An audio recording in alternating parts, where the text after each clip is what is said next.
আমি কেশিয়াড়ির ক্ষেত্রে আজকে ঘোষণা করে গেলাম, আজকের এই সভার পরে এটা শেষবারের মতো আমি বলে গেলাম, এর পরবর্তী সভাতে কেশিয়াড়ির যে নজন আছেন তারা যদি না আসে, পরবর্তী সময়তে তাদেরকে অঞ্চল সভাপতি থেকে অব্যাহতি দেওয়া হবে।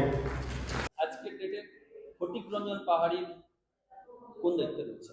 অবভিয়াসলি রাজ্য সভাপতি যখন নির্দেশ দিয়েছেন যে তুমি ক্যাম্পেনিং এর কাজ করো, এই নির্বাচনে তুমি আমার দলের হয়ে, দলের প্রার্থীর হয়ে বাড়ি বাড়ি প্রচার করো যাতে দলের প্রার্থীকে ভোট দেয়। স্বভাবতই তার মানে নিশ্চয়ই বুঝতেই পারছেন সাসপেন্ড অবশ্যই তোলা হয়েছে। রাজ্য সভাপতি যেমন বলেছে সাসপেন্ড তুলে নিয়েছে এবং তিনি কাজ করেন।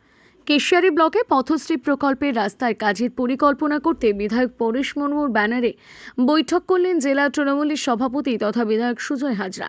শুক্রবার কেশিয়াড়ি রবীন্দ্র ভবনে দলের অঞ্চল নেতৃত্ব অন্যান্যদের নিয়ে বৈঠক হয়। খোঁজ নেন 9টি পঞ্চায়েতের কোন কোন বিশেষ গুরুত্বপূর্ণ রাস্তা আগে সংস্কার প্রয়োজন। তবে এদিনের বৈঠকে বেশিরভাগ অঞ্চল নেতৃত্ব উপস্থিত হননি। তাতে ক্ষুব্ধ হয়েছেন জেলা সভাপতি সুজয় হাজরা। তিনি জানান, যারা গুরুত্বপূর্ণ এই বৈঠকে উপস্থিত হলেন না তাদেরকে কাজ ও দায়িত্ব থেকে অব্যাহতি দেওয়া হবে। জেলা সভাপতি জানান, ব্লকের পথশ্রী প্রকল্পে কোন কোন রাস্তা হয়েছে, কোন কোন রাস্তা খারাপ সে বিষয়ে খোঁজ নেন।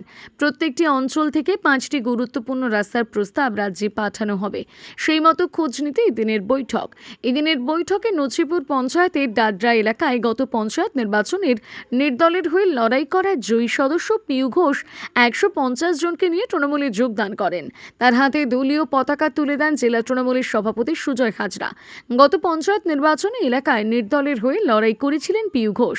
এদিন তৃণমূলের পতাকা ধরেন তিনি, তার সঙ্গে বেশ কয়েকজন তৃণমূলে এসেছেন। একই সঙ্গে আগামী 21শে জুলাই তৃণমূলের ঐতিহাসিক শহীদ সমাবেশ রয়েছে, তার প্রস্তুতি বৈঠকও হয়েছে শুক্রবার। সভা থেকে কেশিয়াড়ি থেকে বিপুল সংখ্যক মানুষকে নিয়ে যাওয়ার আহ্বান জানানো হয়। সেদিন বৈঠক শেষে সাংবাদিকদের প্রশ্নের উত্তরে জেলা তৃণমূলের সভাপতি জানান, এলাকার তৃণমূল নেতৃত্ব ফটিক রঞ্জন পাহাড়ি দলে থেকে কাজ করছেন। রাজ্য সভাপতি সুব্রত বক্সী তার উপর থেকে সাসপেনশন তুলে নিয়েছেন। আসন্ন বিধানসভা নির্বাচনে তিনি স্বাধীনভাবে কাজ করতে পারবেন। উপস্থিত ছিলেন পশ্চিম মেদিনীপুর জেলা তৃণমূলের সভাপতি সুজয় হাজরা, কেশিয়াড়ি বিধানসভার বিধায়ক পরেশ মুর্মু, দাঁতন ব্লকের সভাপতি প্রতুল দাস, কেশিয়াড়ি পঞ্চায়েত সমিতির সভাপতি উত্তম শীত, তৃণমূল নেতা ফটিক রঞ্জন পাহাড়ি মণি মিশ্র, পশ্চিমবঙ্গ তৃণমূল প্রাথমিক শিক্ষক সমিতির সভাপতি অখিল বন্ধু মহাপাত্র প্রমুখ। আজকে 4 জুলাই বীর সন্ন্যাসী মানবতার পূজারী, সর্বধর্ম সমন্বয়ের যিনি মানবিকতার কথা বলেন এবং আজকে তার আদর্শ নিয়েই আমরা চলছি। সেই বীর সন্ন্যাসী স্বামী বিবেকানন্দের তিরোধান দিবস, তাকে শ্রদ্ধা জানিয়ে আজকে সম্মানভাজন জেলা সভাপতি সুজয় হাজরা, বিধায়ক সুজয় হাজরা মহোদয়ের নির্দেশক্রমে বিধানসভা ভিত্তিক 21শে জুলাইয়ের প্রস্তুতি সভা আমি বিধায়ক হিসেবে আহ্বান করেছিলাম। দাঁতন ব্লকের সর্বস্তরে ব্লক সভাপতি, দলীয় দায়িত্বপ্রাপ্ত অঞ্চল সভাপতি, পঞ্চায়েত সমিতির সভাপতি, পঞ্চায়েতের প্রতিনিধি, অঞ্চলের প্রধান, অঞ্চলের পঞ্চায়েত সদস্য, কেশিয়াড়ি ব্লক এবং দাঁতন 1 ব্লক ডেকে আজকে একদিকে পথশ্রী নিয়ে আলাপ আলোচনা কিছুটা হয়েছে, এরই সঙ্গে বিধানসভা ভিত্তিক যে 21শে জুলাইয়ের প্রস্তুতি, আমরা সেই প্রস্তুতি মিটিং এখানে আমরা করলাম। মূলত আমাদের প্রত্যেকটা ব্লক থেকে যেরকমভাবে পথশ্রী 1, 2, 3 হয়েছিল, ঠিক একইভাবে আমরা প্রত্যেকটা অঞ্চলকে আসতে বলেছিলাম। তাদের কাছ থেকে প্রায়োরিটি বেসিসে বর্ষাও শুরু হয়েছে, কেন্দ্রের বঞ্চনা বৈষম্য আছে, 1,75,000 কোটি টাকা বাকি আছে। তারপরেও আমাদের মাননীয় মুখ্যমন্ত্রী বাংলার উন্নয়ন তিনি যোগ্যে ক্রমাগত করেই চলেছেন।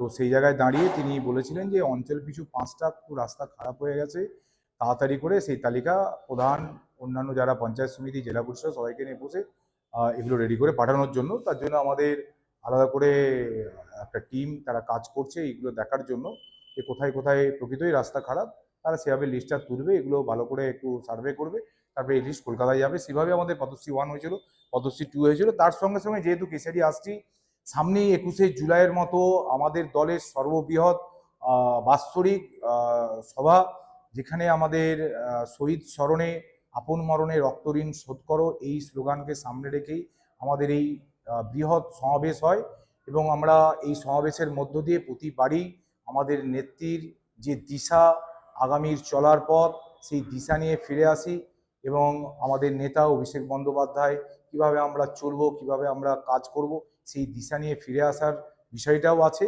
তার একটা প্রস্তুতিও থাকে। আবার আগামী 7 তারিখ আমাদের রাজ্য সভাপতি প্রস্তুতি আসছেন, তারও একটা বিষয় বলার ছিল, সেই জন্য কিছু মানুষকে ডাকা হয়েছিল, তাদের কাছে আমরা এই বিষয়গুলো তুলে ধরি। ওই জন্য আমরা বলে দিলাম খুব পরিষ্কার যে এটা হচ্ছে লাস্ট, কারণ যদি অঞ্চল সভাপতিরা এরপর থেকে জেলা সভাপতির মিটিংয়ে উপস্থিত না হয়, তাহলে অবভিয়াসলি সেই সব অঞ্চল সভাপতিকে তাদের কাছ থেকে অব্যাহতি দেওয়া হবে। কারণ আমাদের দলে অনেক ভালো ভালো ছেলেরা আসছে যারা কাজ করার জন্য মুখিয়ে আছে, দলের আদর্শগত স্থানটাকে মেনে। তো যারা কাজ করতে চাইছে তাদেরকে কাজ করার জন্য দেওয়া হবে, যারা কাজ করতে চাইছে না আর কাজ করার যে স্পিরিট, যে এনার্জি থাকার কথা সেটা থাকছে না, তাদেরকে অবভিয়াসলি তাদেরকে সরিয়ে দেওয়া হবে। আজকের ডেটে ফটিক রঞ্জন পাহাড়ির কোন দায়িত্বে রয়েছে? ফটিকরঞ্জন পাহাড়িকে 2024 সালের লোকসভা নির্বাচনে আমাদের রাজ্যের তৃণমূল কংগ্রেসের সভাপতি সম্মানীয় সুব্রত বক্সী মহাশয় এবং যিনি বর্তমানে মেদিনীপুর লোকসভার সাংসদ আছেন মাননীয়া জুন মালিয়া মহাশয়া, তার অনুরোধে এবং আমাদের রাজ্য সভাপতির নির্দেশে তিনি এখানে আমাদের দলের হয়ে ক্যাম্পেনিং করেন।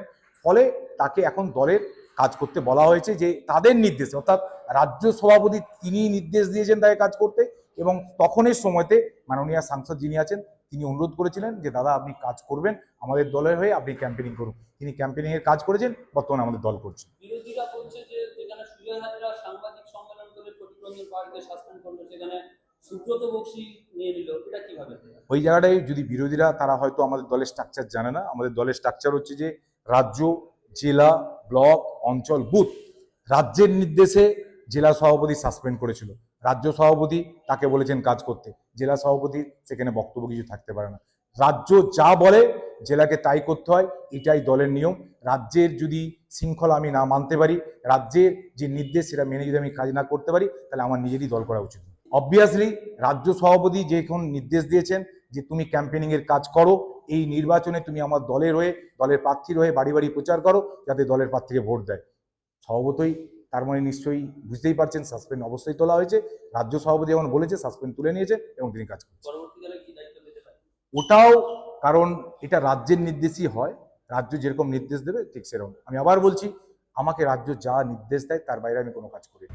জাতীয় আন্তর্জাতিক খ্যাতি সম্পন্ন শ্রেষ্ঠতম জ্যোতির্বিদ, হস্তরেখা, ঠিকুচি, কোষ্ঠী, বাস্তুবিচার, সংখ্যাতত্ত্ব, গ্রহরত্ন বিশেষজ্ঞ doctor Durgapada Mishra, MA PhD, doctor of astrology, MA IAS, America, জ্যোতিষ ভারতী, জ্যোতিষসাগর, জ্যোতিষশাস্ত্রী, জ্যোতিষমোহন, বিদ্যাতীর্থ, সামুদ্রিক রত্ন। যোগাযোগের স্থান ও সময় প্রতি রবিবার কেশার স্কুল রোডে যোগেন্দ্রনাথ কমার্শিয়াল কলেজের দ্বিতলে সকাল 8টা থেকে সন্ধ্যে 6টা, প্রতি সোমবার বেলা 10টা থেকে সন্ধ্যে 6টা বেলদা দেশবন্ধু রুরাল মার্কেটের 26 নম্বর ঘরে, প্রতি মঙ্গলবার সকাল 10টা থেকে বিকেল 5টা মেদিনীপুর রাজাবাজারের প্রধান ডাকঘরের বিপরীতে ঘোষ বেকারি ও নীল আলয় ফ্ল্যাটের সামনের গলিতে প্রথম বাড়ি। প্রতি বুধবার বেলা 11টা থেকে বিকেল 4টে কাঁথি আঠিলাগুড়ি ক্যানেল পাড় রক্ততিলক ক্লাবের পূর্ব দিকে পুতুল ঘরে, প্রতি ইংরেজি মাসের প্রথম ও তৃতীয় বৃহস্পতিবার ও শুক্রবার বেলা 2টো থেকে রাত্রি 9টা পর্যন্ত 12/1 বি ঠাকুরদাস পালিত লেন, বউবাজার, কলকাতা 12।